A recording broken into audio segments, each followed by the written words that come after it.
Hi there, it's Northern Brewer here. Today I'm going to be making a Everday IPA from the Brooklyn Brew Shop recipe. They make 1 gallon batches, which is ideal for a small setup like mine, and it means I can experiment.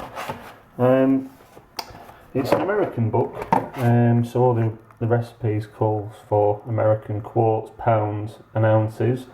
So I've done a little conversion. Ideally and I have sent them an email, send out books to the UK with the equivalent in, so it stops me scribbling it all in like I have done here. But it just makes it easier when it comes to brewing, for reference rather than printing it out or writing it out again and making mistakes. And put down the changes in temperature as well. So the first thing I need to do is weigh out my grains and the hops. This recipe calls for hop pellets.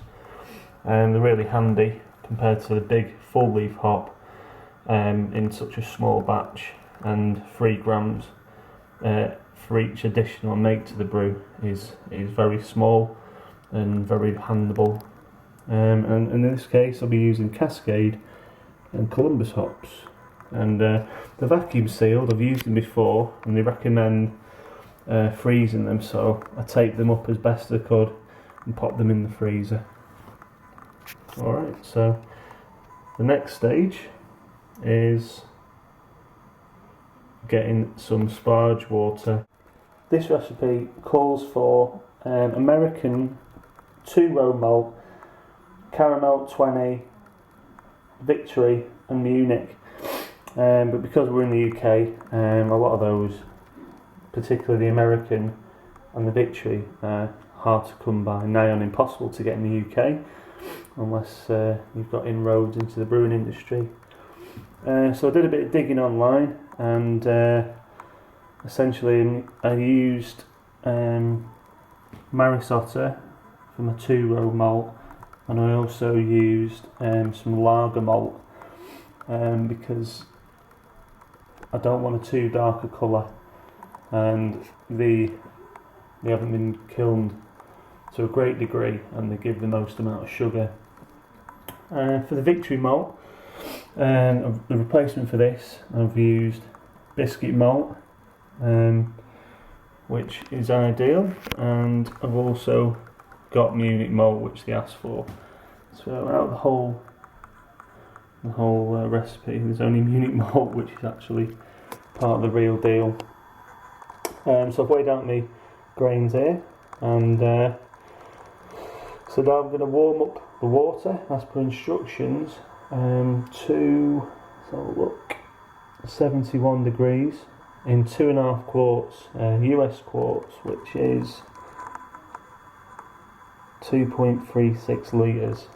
So I'll heat 2.36 litres up, and then I'll add the grains and stir them in slowly, ensuring there's no pockets or dough balls or dry spots, and make sure that every grain is wet.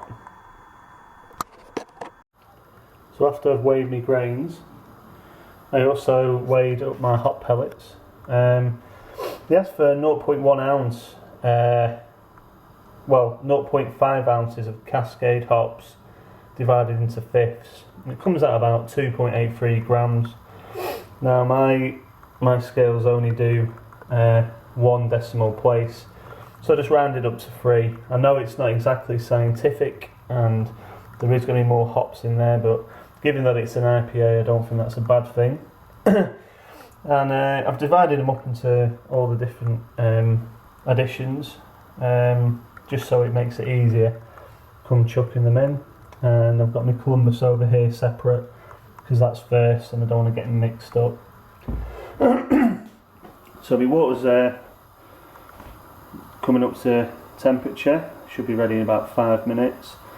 And I'm also going to add some of 5.2 pH stabiliser, and what that does is essentially takes whatever composite of your water, it makes it pH 5.2, and that's good for barley to convert to sugars more easily.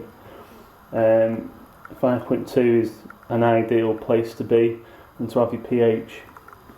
Given that I'm not, I don't want to buy all the additional calcium sulfite this or gypsum the other, I just thought a 5.2 would help to bring my pH to that level. It could be that my pH is ideal anyway with the water, but I'm going to add it anyway. I did to my first batch, and that's in its finishing off primary. There's probably about another week to go on that. But I mean, this stuff, it recommends using a tablespoon for 5 gallons. So obviously you just use a fifth of a tablespoon and you're good to go. Once that's up to temperature, I'll just chuck it in there. Happy days. Okay, so for the past hour, I added my grains to the water, and I had to keep it at a temperature range between 62 and 66 degrees. Now the lower end of the temperature, 62 degrees, this produces more fermentable sugars and creates a more alcoholic beer, but it also produces a more thin beer, whereas if you brew at the more higher end of the temperature range towards 66, produce a slightly lower alcoholic level beer but with more mouthfeel. So basically to do, it's hard to control, as you can imagine. So every 10 minutes I stirred the grains, took it off the stove, stirred, took a temperature, and if it fell above or below the range, I added a bit of heat on the stove, removed and took the temperature, put the lid on, and then every 10 minutes took your temperature and repeated. And in the last 10 minutes, the recipe asks for you to heat a gallon of water to 71 degrees.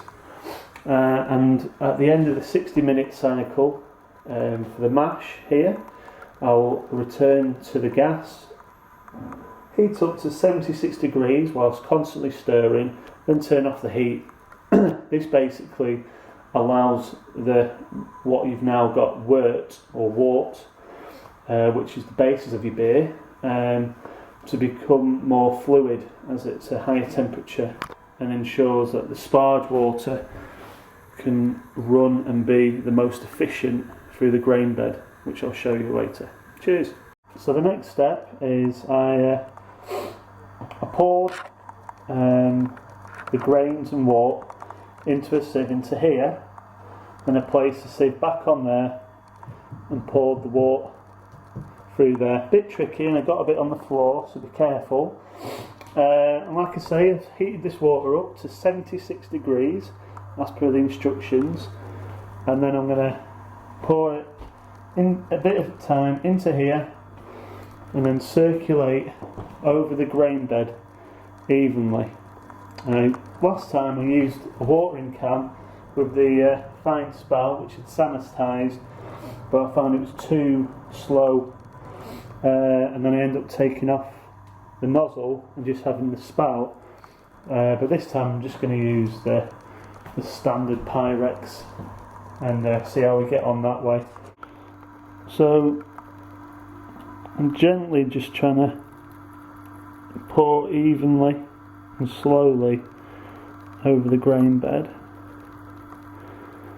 Easier said than done, but we'll try.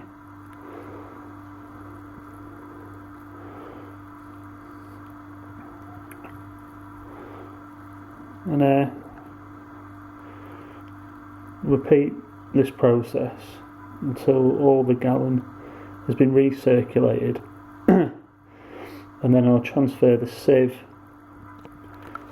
back to the other pot and then recirculate the wort back through the grain bed just once. That's per the recipe.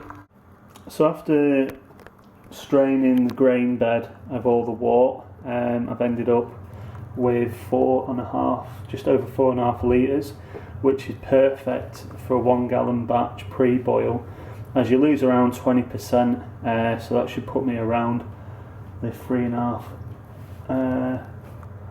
well, just over 3.5 litre mark, which is 1 UK gallon.